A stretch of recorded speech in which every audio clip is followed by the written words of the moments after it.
네, 안녕하세요. 소개받은 이순미라고 합니다. 제가 오늘 말씀드릴 내용은 농촌의 지속 가능성을 농촌 기본 사회와 공동체 기반 사회 서비스라는 키워드로 좀 찾아보자라는 말씀을 드리려고 합니다. 제가 말씀드릴 발표 내용은 농촌 사회 서비스의 여건부터 정책의 기조, 그리고 실제 사례, 그리고 서비스 혁신 전략 순으로 진행을 하겠습니다. 먼저 서비스 여건부터 살펴보겠습니다. 보시다시피 현재 농촌은 전체 인구의 감소만이 문제가 아니라 고령화 심화 때문에 지역을 유지할 인적 기반이 약화된 것이 문제의 심각성이 있다고 생각을 합니다.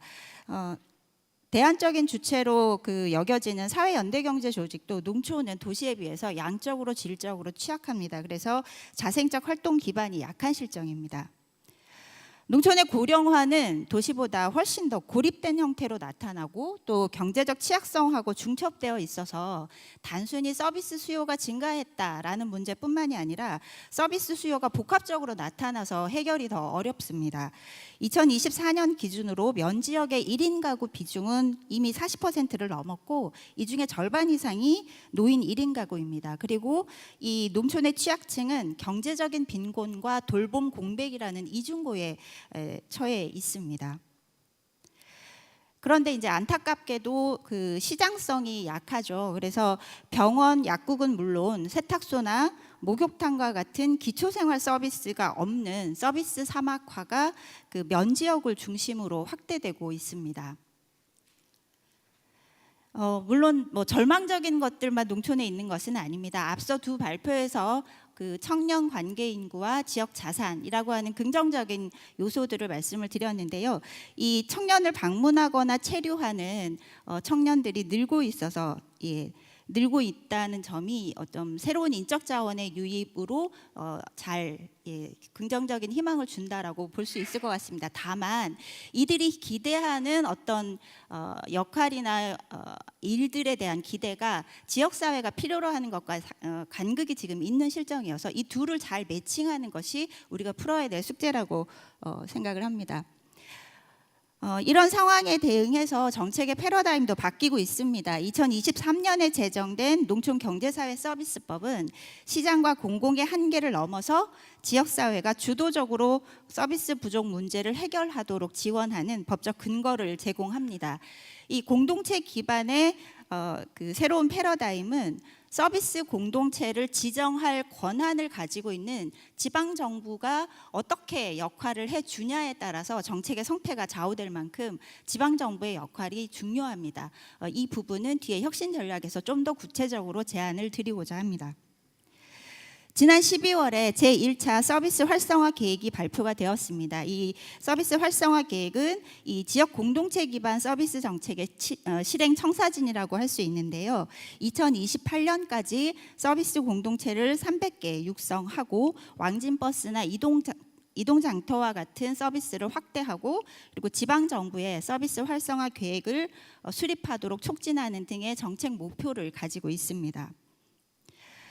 지금까지의 이런 정책 패러다임이 지금 현재 정부의 기본사회 국정기조와 맞닿아 있습니다.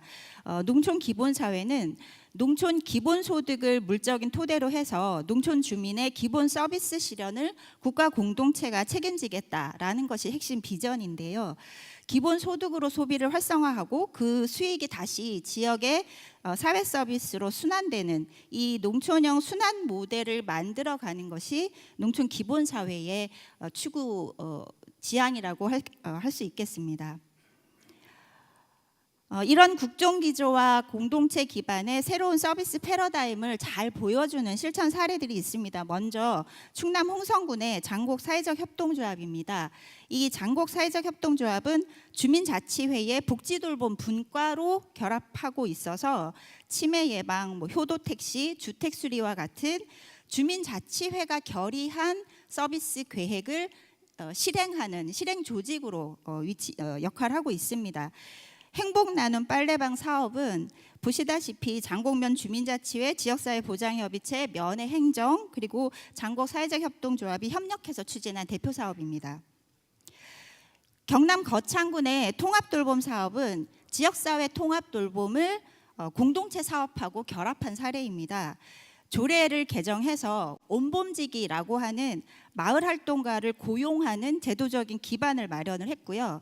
현재 128명의 온봄지기가 마을별로 돌봄조사와 사업 기획을 담당하고 있습니다. 그리고 그 결과를 마을 공동체 사업으로 실천할 수 있도록 군에서 지원을 하고 있고요. 그 결과 돌봄 택시권, 집수리, 그다음에 공유 냉장고와 같은 사업들을 추진하고 있습니다. 전남 영광군 묘량면의 동락전방은 가장 잘 알려진 이동 서비스 사례이죠. 여기서도 다들 들어보셨 분들이 많으실 거라고 생각을 합니다. 주민조합원 160여 명이 출자를 해서 사라진 가게를 되살리고 이동 전방 차량이 42개 마을을 돌면서 주민들에게 생필품을 공급을 합니다. 조합원들의 구매와 공공기관 우선 구매 제도 이런 것들을 활용해서 동락 전방에서 수익을 창출을 합니다. 그리고 그 수익으로 이동 전방을 운영을 합니다. 이렇게 고정 수익을 계속해서 창출해 낼 수 있는 동력들이 이 협동조합의 가치나 조합원들의 신뢰에 있다라는 점이 이 그 동락 전방 모델의 가장 좀 중요한 특징이라고 할 수 있겠습니다. 전남 영암군의 기찬 빨래방 사업은 노인 일자리와 복지 서비스가 결합된 사례입니다. 지금 보시다시피 총 18명의 노인 일자리 참여 어르신들께서 이 사업에 종사를 하고 계시고요. 특히 주목할 점은 지역의 농축협, 사회복지 공동모금회, 기업, 고향사랑 기부금 등 협력의 주체와 자원이 대단히 다양한 다자협력 모델이라는 점입니다. 농식품부의 농촌 돌봄활동 지원 사업이 이와 같은 공동체 기반 서비스 제공을 촉진하고 지원하고 있습니다. 앞에서 살펴본 이런 상공 사례들의 공통점은 협동조합과 같은 법인 내 형태로 주민들이 조직화가 되어 있고, 그리고 지방정부와 다양한 주민조직과 긴밀하게 연결되어 있다는 점입니다. 자, 이 성공 사례들을 넘어서서 이러한 모델들을 농촌 전체로 확산하기 위해서 4가지 서비스 혁신 전략을 제안하고자 합니다. 일단 농촌 사회 서비스의 핵심 쟁점은 수요는 증가하고 있고 또 고도화되고 있는 반면에 공급은 부족해서 수요 공급의 구조적 불일치는 점점 심화되고 있습니다. 이것과 동시에 기존의 전달 체계는 분절적으로 진행이 되고 있어서 필요한 곳에 서비스가 제대로 닿지 못하는 문제로 요약을 할 수 있습니다. 따라서 개별 서비스 제공에서 생활권 중심으로, 그리고 외부 의존에서 주민 주도로 패러다임을 완전히 전환을 해야 됩니다. 이것은 정부 부처 사업들을 포함한 다양한 서비스 자원들을 서비스 공동체와 지방 정부가 조정하고 연계해서 면 지역 내의 모든 주민들에게 연결시켜주는 구조를 만드는 것을 의미를 합니다. 자, 이를 위한 4가지 혁신 전략을 제안합니다. 첫 번째로 주민주도 서비스 주체를 육성하는 것입니다. 이 단순히 서비스를 받는 수혜자가 아니라 스스로 문제를 해결하는 생산자로 주민이 성장할 수 있도록 진입기에는 실천학습을 지원하고, 성장기에는 프로젝트 실행을 지원하고, 성숙기에는 법인 설립을 지원하는 것과 같이 단계별 맞춤 지원을 실시를 하는 것이 필요합니다. 또한 보성군 청년마을에 재능교환 살아보기 프로그램하고, 그다음에 옆에 전북 특별자치도의 농어촌 일자리 일거리 은행 사업과 같이 도시의 청년들이 농촌에 들어와서 자신의 재능을 기부하고 일자리를 찾는 이 관계인구 전략을 적극적으로 활용해서 농촌의 부족한 인적 자원을 보완하는 것이 필요합니다. 두 번째 전략은 지방정부의 추진 체계와 제도적 기반을 구축하는 것입니다. 조례를 제정하고 또 서비스 계획을 수립하고 지역 지원 기관을 설치하는 등 지방정부 차원의 추진 체계와 제도적 기반을 탄탄히 다지는 것이 중요합니다.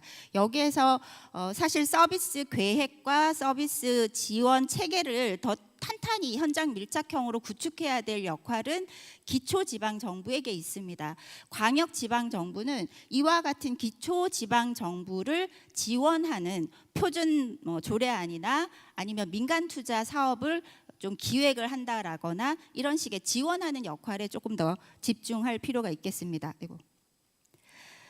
특히 주민, 지방정부, 중앙정부가 서비스 제공 책임을 함께 약속하는 농촌 서비스 협약 제도를 도입해서 실행력을 담보해야 합니다. 서비스 협약은 주민과 지방정부가 서비스 실천 계획을 약속하는 1단계와 농식품부와 지방정부 간의 서비스 실행을 약속하는 2단계 구조로 이루어져 있습니다. 현재 제도의 조기 안착화를 위해서 1단계 서비스 협약이 6개 시군에서 시범적으로 실시되고 있습니다. 세 번째 전략은 읍면 중심의 전달 체계를 재구축하는 것입니다. 지금 청양군의 면 단위 현장센터와 같이 대표성과 행정 권한을 가진 주체들이 지역의 문제를 논의하고 결정하고 실행하는 공식적인 체계를 만들어야 됩니다. 이때 중간 지원 조직은 읍면 정책을 지원하는 허브 역할을 할 수 있도록 그에 걸맞는 권한을 부여하는 것이 필요합니다.